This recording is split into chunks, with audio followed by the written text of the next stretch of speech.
the first time Emily noticed her 6-year-old son, Noah, drawing the strange symbol. She thought nothing of it. It was just a child's doodle, a swirl with jagged edges, encircled by an uneven ring.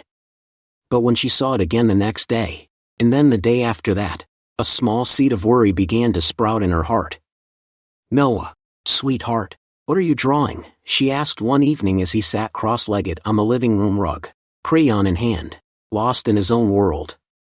"It's the circle," he replied simply, not looking up. Emily frowned. "What kind of circle?" "The one I see in my dreams. The one he shows me." A chill ran down her spine. "Who, baby? Who shows it to you?" Noah finally met her gaze. His bright blue eyes, usually so full of life, darkened with an emotion she couldn't quite place. The sad man. At first, Emily tried to brush it off as childhood imagination. But Noah continued drawing the same symbol over and over, filling pages upon pages with the eerie design. He drew it on napkins, school notebooks, even on the fogged-up window of her car. The more he drew, the more intense his expressions became, as if he was trying to remember something just beyond his reach. One night, Emily woke up to find Noah sitting at the foot of her bed, eyes open but unfocused, a blank sheet of paper clutched in his small hands. "Noah," she whispered, her heart pounding. "I have to keep drawing it, Mommy," he murmured, his voice laced with something distant, something unsettling. "He says I have to remember." Terrified, she shook him gently. "Baby, wake up." He blinked, his dazed expression clearing. Then, as if realizing where he was, he climbed into bed beside her and curled up against her warmth. She held him close, listening to the rhythmic rise and fall of his breath, but sleep never came for her that night. Days turned into weeks. Noah's obsession with the symbol intensified. He grew quieter, his once lively personality now overshadowed by an inexplicable sadness. Worried, Emily confided in her best friend, Claire, who suggested seeing a child psychologist. "It's probably just a phase," Claire reassured her over coffee. "Kids get fixated on things all the time. But if it'll ease your mind, talk to someone." Desperate for answers, Emily scheduled an appointment with Dr. James Hartman, a well-respected psychologist who specialized in child behavior. When Noah was brought into the office, he was shy but cooperative, drawing the symbol yet again when asked. Dr. Hartman studied the design intently before looking up at Emily with furrowed brows. "This is unusual. You say he's been drawing this for weeks?" "Every single day." Before we dive into this story, leave a comment telling us where in the world you're watching from today, and if you enjoy this story, don't forget to hit that subscribe button. The doctor tapped his pen against the desk thoughtfully. "I'd like to run some tests, just to see if there are any underlying conditions triggering this behavior. But tell me, has he mentioned anything else? A voice, a name, a place?" Emily hesitated before nodding. "He keeps talking about a sad man. He says the man is showing him the symbol." Dr. Hartman's face paled slightly.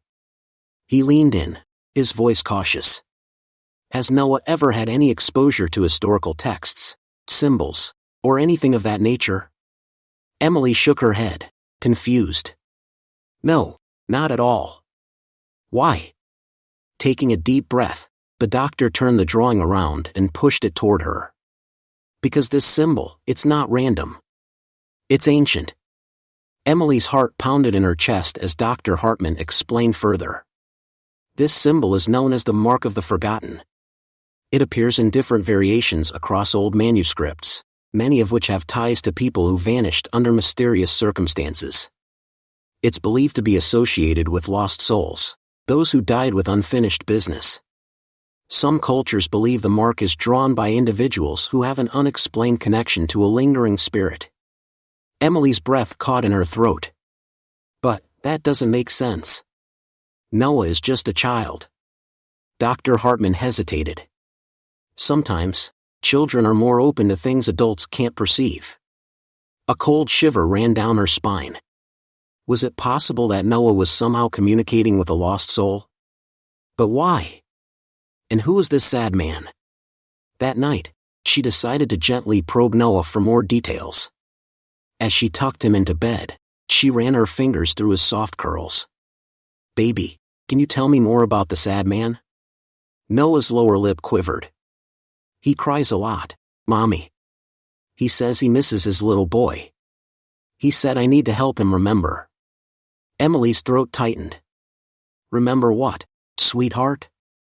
Noah frowned, thinking hard. "His name. He doesn't know his name anymore." Tears stung Emily's eyes. The sadness in her son's voice was raw, as if he could feel the spirit's pain himself. Determined to uncover the truth, Emily turned to history. She searched archives, old newspapers, and even local legends. After weeks of relentless digging, she found an article that sent a jolt of recognition through her body. A century ago, a man named Thomas Whitaker had lost his 5-year-old son, Peter, in a tragic accident. Overcome with grief, Thomas spent years trying to find a way to communicate with his lost child. He became obsessed with the idea that Peter's spirit was trying to reach out to him through symbols. He drew the same design over and over, convinced it was the key to connecting with his son. But before he could uncover the meaning, Thomas vanished without a trace. Some say he lost himself in his own despair. Others believe his soul remained, lingering, waiting for someone who could finally remember his name.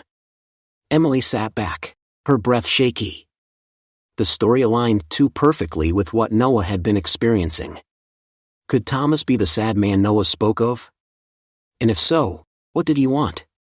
The next night, Emily knelt beside Noah's bed and whispered, "Sweetheart, if you see the sad man again, tell him his name is Thomas. Tell him he can rest now." Noah nodded sleepily, his tiny fingers curling around hers. The following morning, something had changed. Noah woke up smiling for the first time in months. The darkness that had clouded his eyes was gone. "He's happy now, Mommy," he said simply. He remembered. He said thank you. Emily pulled her son into her arms, tears slipping down her cheeks. The mysterious symbol, the endless drawings, the restless spirit, it had all led to this moment. The weight that had loomed over their home had lifted. And as she tucked the last of Noah's drawings into a keepsake box, she knew deep down that they had helped a lost soul find his way home. And that, she realized, was the most beautiful mystery of all.